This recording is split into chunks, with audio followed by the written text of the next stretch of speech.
Hi friends, today I will be trying out this paint it yourself watercolor calendar from the brand Grabie. So if you're interested in my thoughts, please keep watching. So this calendar is actually a gift for Christmas from my sweet sister-in-law, and I've been really interested to get into it and test it out for you guys. It is a 12-month calendar, obviously, but I wanted to flip through and see if they gave us additional pages in case you make a mistake. And unfortunately, they do not. So there are only 12 pages. So that was my first thing that I noticed. This calendar retails for $15.99 on the Grabie website, but it is currently on sale for $9.99 on Amazon. It also comes with this cardboard stand with the brand's logo on it, and you just take the two pieces and put them together in an X shape and put your month calendar on the stand. And I also believe you can fit all of them behind it if you just want to keep all of your pages together. The second thing I noticed fairly quickly was that it did not feel like cold pressed watercolor paper, and I had to go look on Amazon because it didn't specify on the packaging, but it is 300 GSM hot pressed cotton pulp watercolor paper. There's some pros and cons to both. I prefer cold pressed watercolor paper when I'm painting with watercolor, but because it is hot pressed, I feel like it would work well with multiple different types of mediums.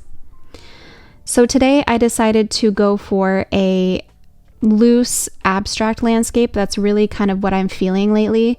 I've been really enjoying just using paint straight from the tube versus my poured half pans.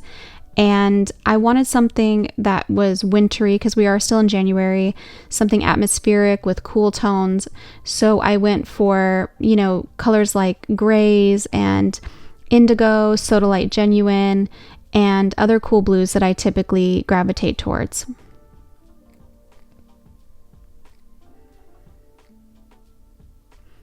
I decided to add in a little bit of warmth, so I went for my yellow ochre. I also wanted to play around with my different types of materials or tools. So I went for my palette knife. I have this Hake Brush, I think that's how you say it, and a fan brush. I'm really going for loose interpretations, textures, and I also really wanted to test out how much water this paper could hold. And I feel like abstract's good for that because I spray a lot. I use a lot of wet on wet. I decided to tape it down as well because I wanted to give it the benefit of the doubt. I wanted to prevent as much buckling as I could.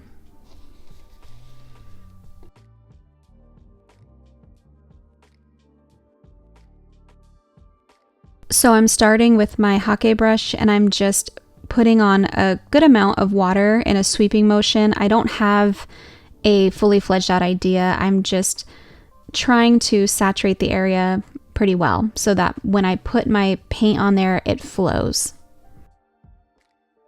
Then grabbing my palette knife, I'm going to start with my Sennelier light gray and just run a little bit of that along the edge of my palette knife and just swipe it through the water.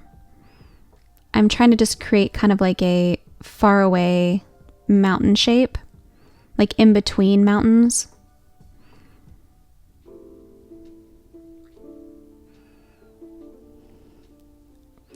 Then I'm going to take some of my, Schmincke Glacier green and pretty heavily put it on the edge of that fan brush. And I'm just tapping it around, trying to get some dots and texture and trying to see how well it spreads on this paper with the water.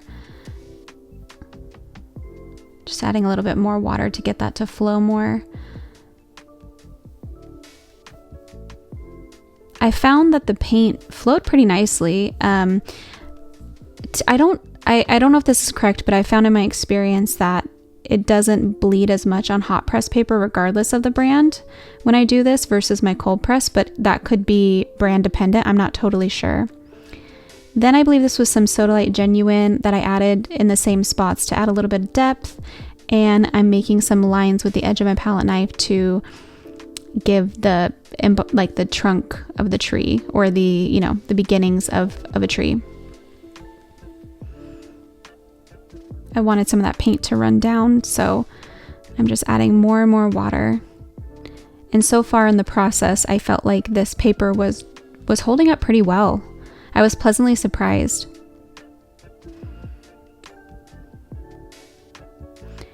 Then to add some warmth, I'm doing the same thing with my yellow ochre, and I'm adding it to the base right here.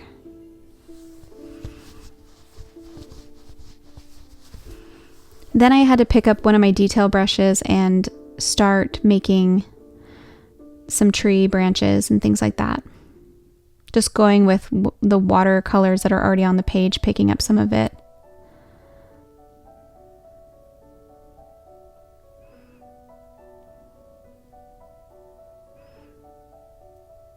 I took my spray bottle and wanted some of that pigment to drip downward and look a little bit more flowy. I also like that it gives that illusion of like almost roots of the mountain or of the trees, if that makes any sense.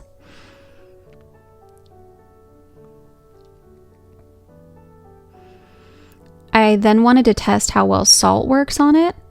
I've actually been thinking about doing a whole video on salt on different types of paper, because I feel like depending on the paper, I get wildly different results with the salt effect. And it also could be the type of salt. So I kind of wanted to do a little science experiment and try different papers and different salts and see what different results I could get.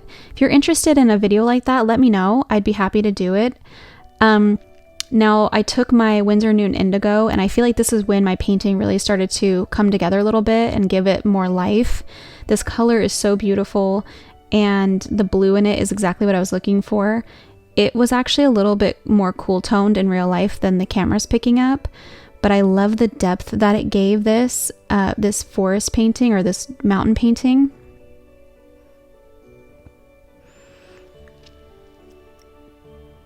Adding a little bit more salt again because I kind of watered it down.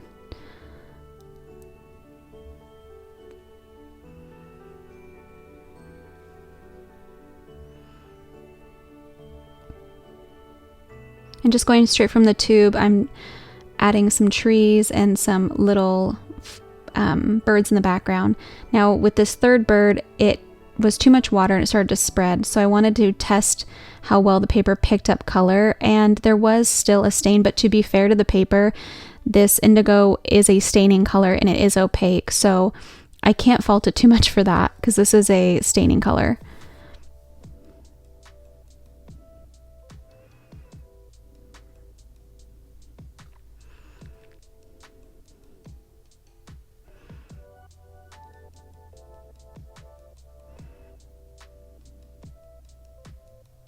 I decided just to make a tree to cover up that bird stain. That sounded weird.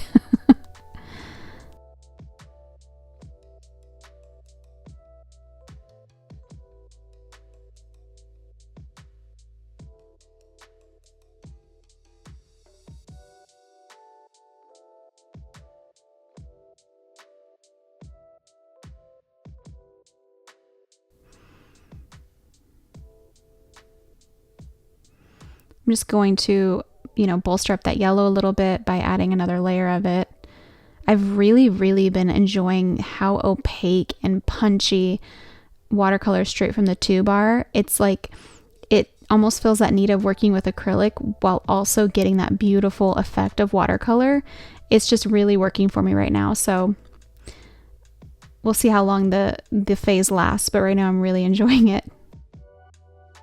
I wanted to get a little more of that Glacier green granulation in, and I'm just putting a little bit more of that salt again.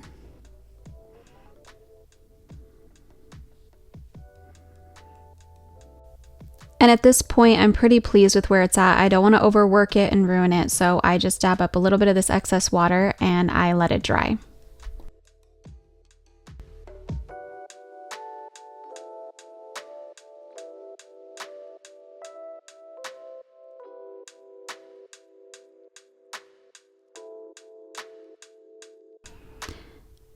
Now that it's dry, I'm just going to rub off the excess salt and remove the tape.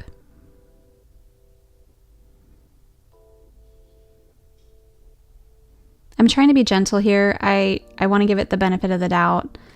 But this is artist tape, so it is by nature more gentle than other brands.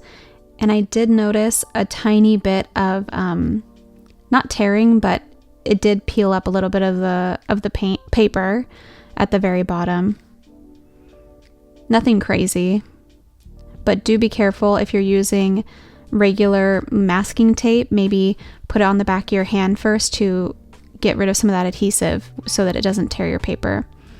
It had a decent salt effect. It wasn't the best, but again, this is hot press paper. I was also really impressed with the the warping. It was pretty small. I used a lot of water and I thought the buckling would be worse. And I also found if I just bent the paper a little bit, I could get it back to where it was. So here I am just setting it up on my art desk just to show you it fully displayed.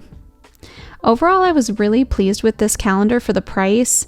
It was easy to work with. It was a fun way to be creative, and I feel like it's a great gift for people, or even for yourself if you need some inspiration and different ways of painting besides just plain paper. If you've tried this brand or this calendar, I'd love to hear your thoughts in the comments below. And if you want me to do another month, maybe February, I could do florals or something like that, please let me know. I hope this video was helpful for you, and until next time, I'll see you guys later. Bye!